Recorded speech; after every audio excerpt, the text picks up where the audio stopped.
Because emotion is created by motion. If you use more of what God has given you, you will feel more. But most of us have learned to shrink how we use our bodies in the cultures we live in today. Most people's idea of exercise is fill the tub, pull the plug, and fight the current. People get injured typing today. Ooh, that hurts. Scary. Use your body, you will feel more alive. And the same thing is true with these couples. Now, was that the best greeting you're capable of giving another human being? Yes or no?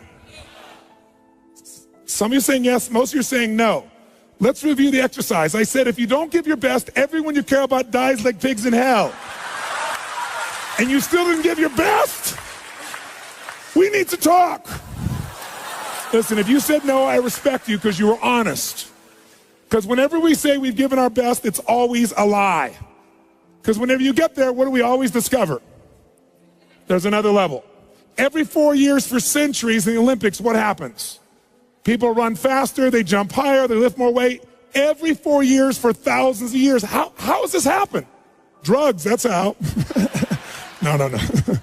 No, that was just a recent thing. The point of the matter is, whenever you get to where you think your best is, it opens up another possibility. And this is what couples have to see. They think they've already had their best days in the beginning. And some of us have been guilty of encouraging or agreeing with that. And that's the worst thing you could possibly do. This idea, when I first started coming out doing the things I was doing, I'll never forget, the attacks on me was, he's raising people's expectations, and they're going to be disappointed. I hope the hell so. Disappointment. If you don't have a higher expectation and get disappointed, you're not going for anything. You're not alive. And besides, that disappointment will either drive you or crush you. You get to decide which one it's going to be. Absolutely. So, since that clearly wasn't the best one you're capable of giving, we have to take up one more level. You say, what are we going to do, get naked? No. This time what I want you to do is I want you to greet people like they're your long-lost lover or best friend. Like, oh my God, look, it's Mary. Look at her. Oh my God, there she is. Ah! I want you to greet people like your long-lost lover or best friend. Ready, go, go, go.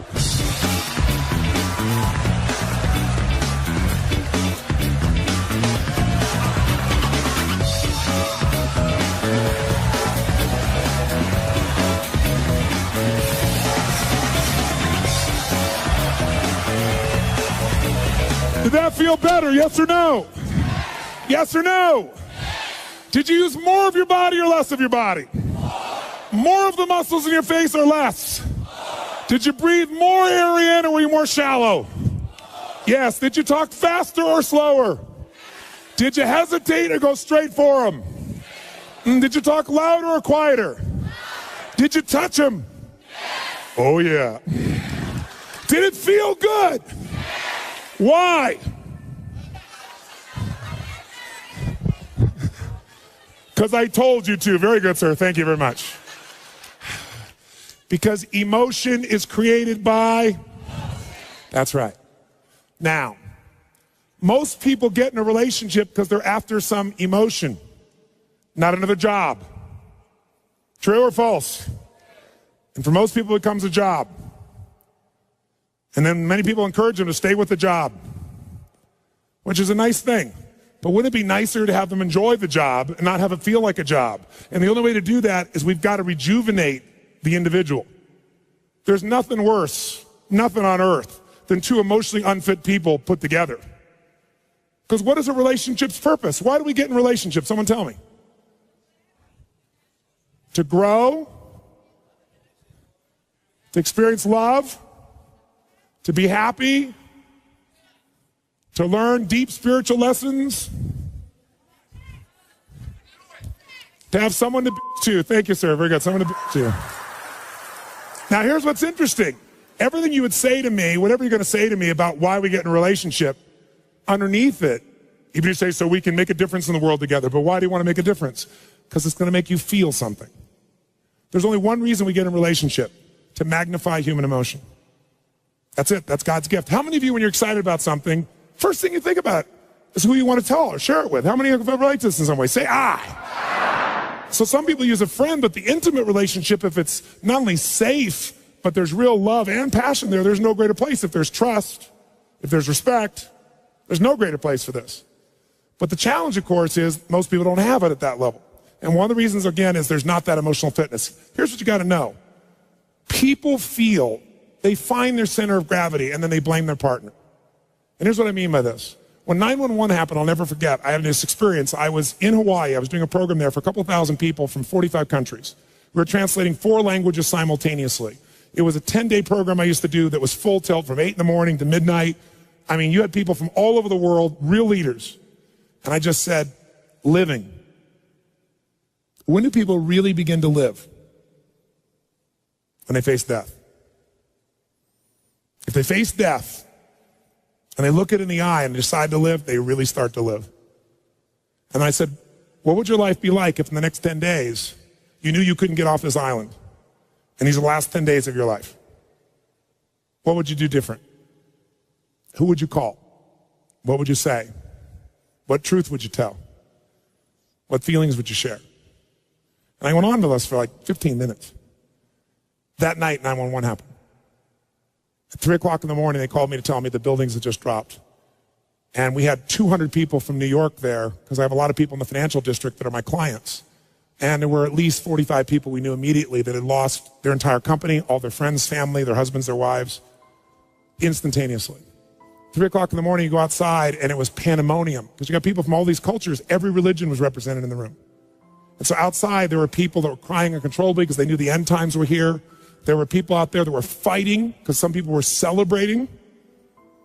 I mean, it was brutal. No one thought I'd get everybody in the room. I got them in the room, and I said, today is about emotional mastery. That was the scheduled portion of that day it was supposed to be. I said, and this is the real test. And so we brought people together, and I got people to express to me and tell each other, at the moment that 911 happened, what did they focus on? Because these are 3 decisions that shape your life. Number 1, what are you going to focus on? Right now while I'm talking, you're making a decision what to focus on. And it's what shapes your life. It shapes every relationship. It shapes your entire destiny. Are you focused on what this is going to mean to your life? Are you focusing on who the hell is he to tell me that? Are you focusing on the smell of your neighbor after that jumping up and down? Whatever you focus on, you feel, don't you? Even if it's not true, you feel it. So focus is the first decision we make. Second decision is, what does this mean? Is this the end or the beginning? If you think it's the end in a relationship, you're going to behave very differently than if you think it's the beginning. Is God punishing me with this? Is God teasing me? Is God challenging me? Is this God's reward? One shift in meaning instantaneously changes your emotion, and your emotion is your life. And then the third decision we make every moment is, what are we going to do? Pull back, go forward, give up, sit down, stand up, make it happen. So I ask people, what'd you focus on? What did it mean? What'd you decide to do? And people stand to share this. And afterwards, one woman raised her hand, and she was from New York, and she said, you know, last night after your talk, she said, my boyfriend had asked me to marry him. And I told him no, because my previous fiance had been murdered and killed, kidnapped and killed. And she said, I'm not over that. And he said, well, you go to that stupid seminar, then it's over between us. And she said, then fine, it's over. And she said, then when you said that first night, I got chills. So I called him last night at midnight to leave a message to tell him how much I love him, that I want to marry him. And she said, he called me back at 3 o'clock this morning. She said, but I didn't get the message, but I have it here. And he was at the top of the World Trade Centers where he worked. And she actually has his voice. She was on Larry King later on sharing this. And he plays this thing on, and he says, honey, I can't tell you what it means to me to get your message and to know that you love me. You can't imagine how much I treasure it. And he said, unfortunately, I have bad news. He said, I don't know what's happened, but the whole building's on fire. And he said, I'm not going to get out. And he said, so I just want you to know, he said, that I love you so much and that you've touched my heart and my soul so much. And if there's only one thing I could say to you is, you must be asking why God would do this to you twice with 2 different men. He said, I don't know, but maybe it's a lesson, honey, that whatever you do every day of your life, love, and don't ever hold it back again. Don't hold back love. Don't hold back anything. Love every day you've got. I love you. And he hung up. Everyone in the room is crying uncontrollably. And then the first man who stands up is a man from Pakistan. He says, I just want to say I'd like to hold your hand and say that I feel sorry for you and cry with you, but frankly, I'm from Pakistan. I'm a Muslim. This is retribution. It was like a war broke out in the room. And so I brought him on stage, and I brought a man on stage who was an Israeli man who truly was, to say the least, more than upset with this man. He has family in the occupied territories. He worked in the in the Twin Towers. So if he'd been there that day, he'd been dead if he wasn't at the seminar. And we merged these people. But the biggest lesson I got, and they became friends, and they worked together for peace, and it's been, 5 years, whatever it's been now, 6 years. The bottom line, though, is this. I noticed something that day. Angry people got angry. Sad people got sad. Worried people worried. Loving people loved. This one woman was so pissed off, so I went around and asked her about things.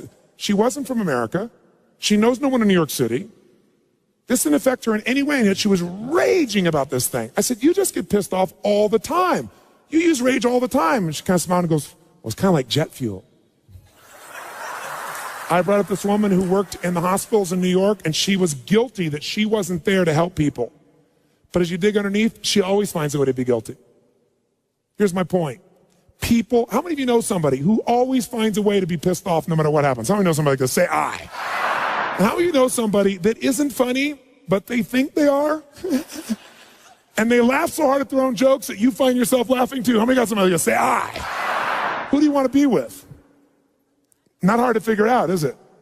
Emotions are a habit. And when we go to relationship, all we do is magnify them. And then we find reasons to back them up.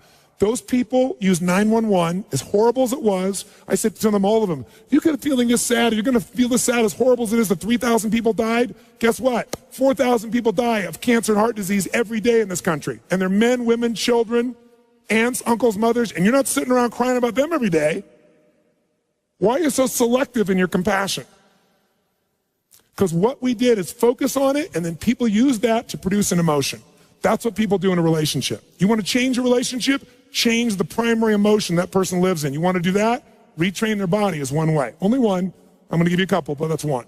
And the best way to do that is only if you can done it to yourself. So let's take this up one notch. Shake your body out. And notice if you sat down already, that ought to give you a clue that energy may not be at the high top of your list. Okay?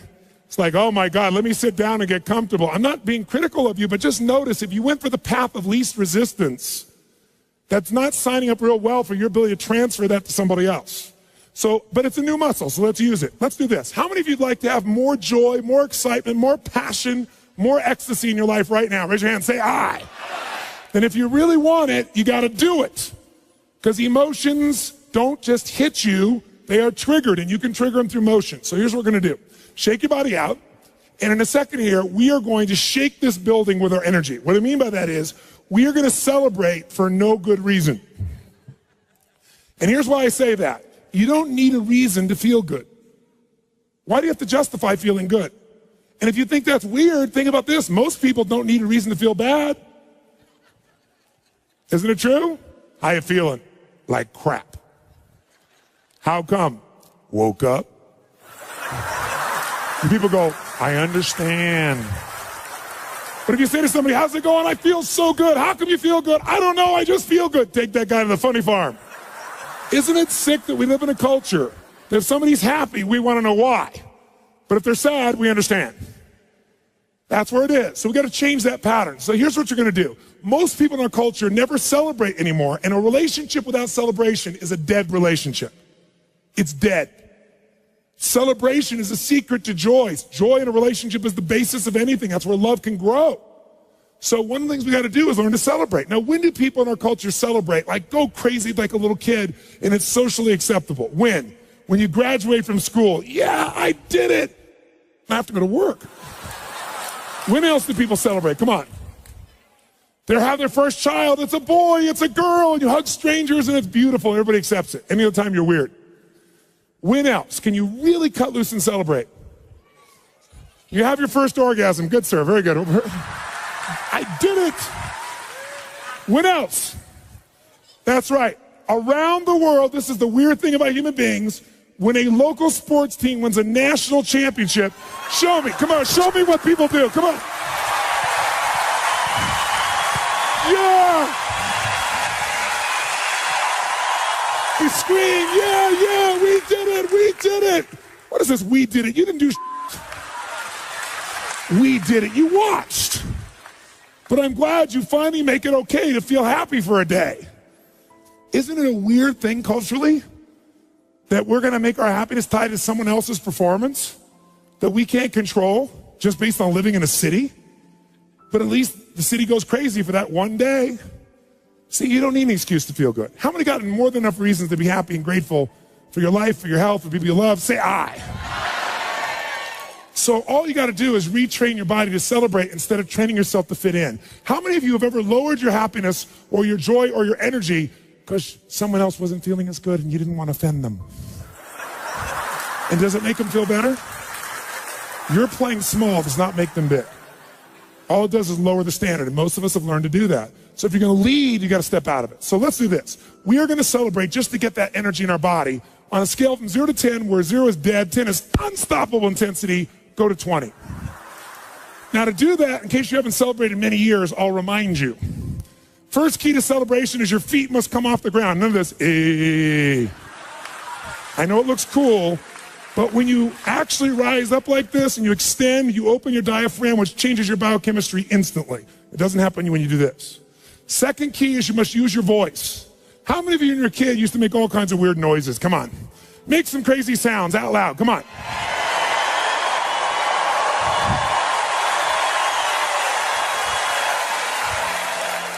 I got a question for you. How many of you in this room love to sing when no one's around? You're in your car, you're singing, you're rocking. You get to the stoplight, you're still singing, rocking. You look over, the person in the car next to you is staring at you like this. What do? You quickly pick up your cell phone, act like you've been talking to someone. Why do we sing even though we don't sound good? Why do we like it?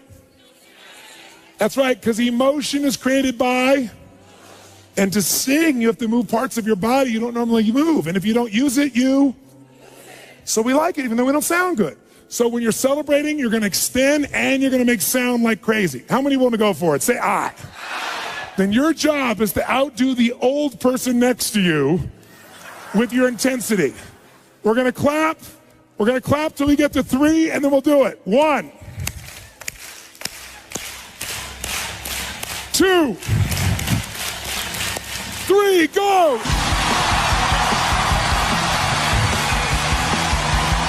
That's it! Come on! Come on! Use your voice! Get a high five from the people around you. Grab a seat. If you feel better than before, make a fist and say yes.